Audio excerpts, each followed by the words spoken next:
След като говорихме за това как работи компресора, сега идва време да обърнем внимание на мултибанд компресора.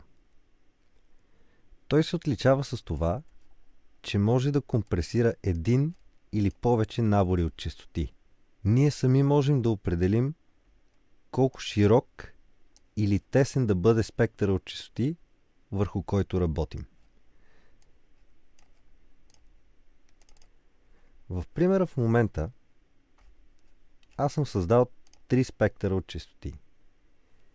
Реално обработваме един звуков файл с 3 различни компресора, всеки от които има собствен threshold, attack, release и ratio.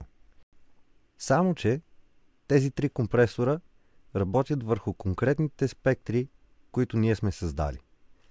Тоест аз мога да компресирам различно ниските и високите честоти и изобщо да не пипна средите, или пък обратното, мога да компресирам само средите, а да не пипам ниските и високите.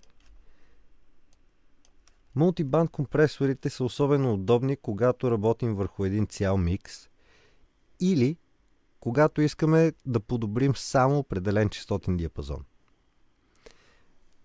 Пример за това бих ви дал с работата върху човешки глас, особено когато той е записан с кондензаторен микрофон.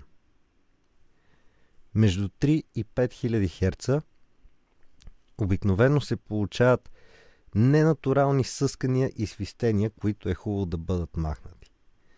Това може много лесно да се постигне именно с мултибанд компресор.